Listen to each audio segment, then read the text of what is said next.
বিসমিল্লাহির রহমানির রহিম। ওয়ালটনের এই এসিটি ক্লিন করার জন্য আমরা গিয়েছিলাম জালগাঁও। সর্বপ্রথম চালিয়ে চেক করে নিচ্ছি এটার অন্য কোনো সমস্যা রয়েছে কিনা। এটা ওয়ালটন ব্র্যান্ডের রিভারাইন সিরিজের 1.5 টনের ইনভার্টার এসি।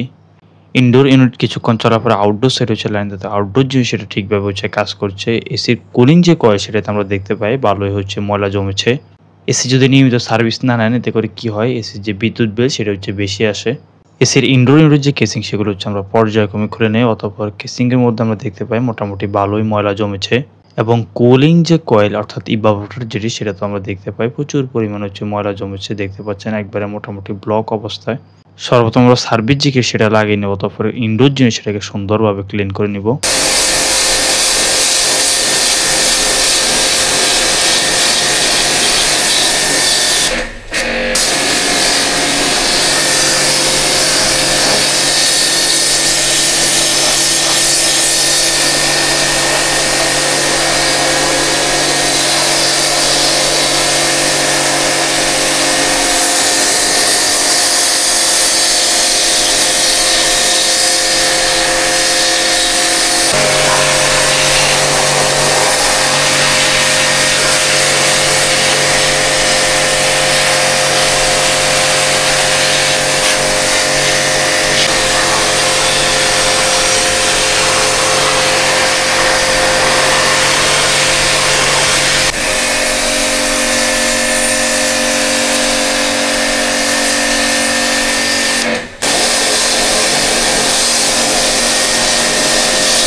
এসির কুলিং যে কয়েল সেটা হচ্ছে আমরা সুন্দরভাবে হচ্ছে ক্লিন করে নিয়ে দেখতে পাচ্ছেন পরিষ্কার করার পর এটার যে কন্ডিশন।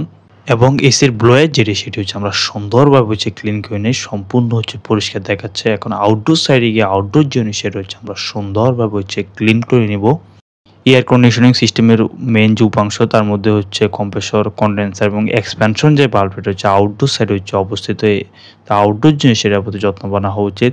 এখানে আউটডোর জিনিস সেটাতে হচ্ছে মোটামুটি ভালোই হচ্ছে ময়লা জমেছে, কন্ডেন্সার হচ্ছে মোটামুটি ভালোই ময়লা জমেছে। ফটাফট হচ্ছে আমরা কেসিং করে খুলে নিব এবং হচ্ছে সার্ভিস যে ফাইভের উপরে যে র্যাফিন ট্যাপ সেটা হচ্ছে ড্যামেজ হয়ে গেছে, এটা হচ্ছে কাজের শেষে আমরা সুন্দরভাবে হচ্ছে এটাকে র্যাফিন করে দিব এবং প্রেসার ওয়াশার দিয়ে সুন্দরভাবে আউটডোর জিনিস সেটা হচ্ছে আমরা ক্লিন করে নেব।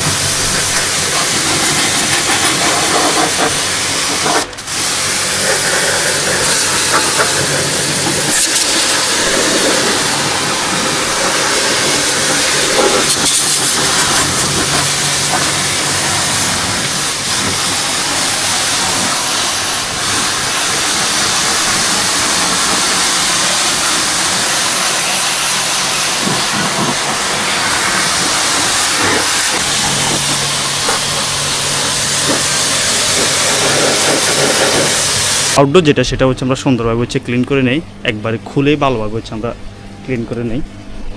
আউটডোরে মোটামুটি প্রায় 4 বছর হয়েছে এসিটার, তাই হচ্ছে আমরা আউটডোরটা একবার হচ্ছে কেসিং খুলে কেসিংগুলো হচ্ছে সুন্দরভাবে হচ্ছে ক্লিন করে নেই। ইচ্ছে করলে হচ্ছে এটা উপর দিয়ে হচ্ছে পানি দিয়ে হচ্ছে ক্লিন করা যেত, তো আমরা হচ্ছে সুন্দরভাবে হচ্ছে খুলে হচ্ছে ক্লিন করে। আর হচ্ছে আমাদের মাইনুদ্দিন ভাই হচ্ছে বাহরানে থাকে। ফাইনালি হচ্ছে আউটডোর জিনিসের হচ্ছে ক্লিন করা কাজ শেষ। কেসিংগুলো আমরা পর্যায়ক্রমে সুন্দরভাবে হচ্ছে লাগিয়ে নেই।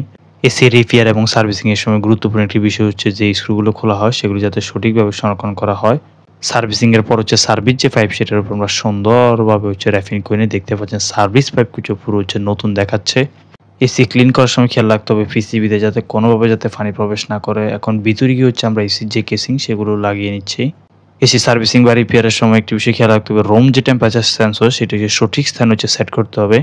এসির ইনডোর স্থাপনের ক্ষেত্রে খেয়াল রাখতে হবে ইনডোর জিনিস সেটার উপর যথেষ্ট পরিমাণ খালি জায়গা থাকে না হয় পরবর্তীতে সার্ভিস এবং রিপেয়ারের জায়গা সেটা হচ্ছে সঠিকভাবে করা যায় না। এখানে দেখতে পাচ্ছেন পর্যাপ্ত পরিমাণ জায়গা এখানে নেই। কেসিংটি ফাইনালি লাগানো হয়ে গেলে অতঃপর হচ্ছে আমরা এসিটি চালিয়ে এটার কুলিং যে পারফরম্যান্স সেটা হচ্ছে আমরা টেস্ট করবো। সর্বপ্রথম হচ্ছে আমরা ফ্যান মোডে কিছুক্ষণ চালিয়ে নিচ্ছি, এরপর হচ্ছে আমরা কুল মোডের এসিটাকে হচ্ছে সেট করে এটার কুলিং যে পারফরম্যান্স সেটা আমরা টেস্ট করে নিচ্ছি। এবং ফাইনালি ভাইয়া আমাদেরকে বলেছিল এটা হচ্ছে স্মার্টফোনের সাহায্যে হচ্ছে কানেক্ট করে দেওয়ার জন্য। আমরা হচ্ছে ফটাফট হচ্ছে অ্যাপস নামিয়ে হচ্ছে এটা কানেক্ট করে দিই এবং এটার সাহায্য হচ্ছে এসিকে আমরা অপারেট করে নেই।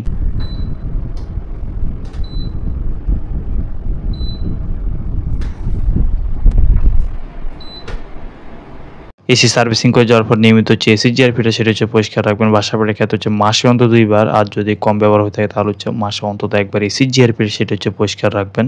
দীর্ঘদিন যাবত যদি এসি বন্ধ রাখা হয় তাহলে রিমোট থেকে অবশ্যই ব্যাটারি ডিসকানেক্ট করে রাখবেন। এই ছিল আমাদের আজকের ভিডিও। দেখা হবে নতুন কোনো ভিডিওতে। ভালো থাকবেন। আল্লাহ হাফেজ।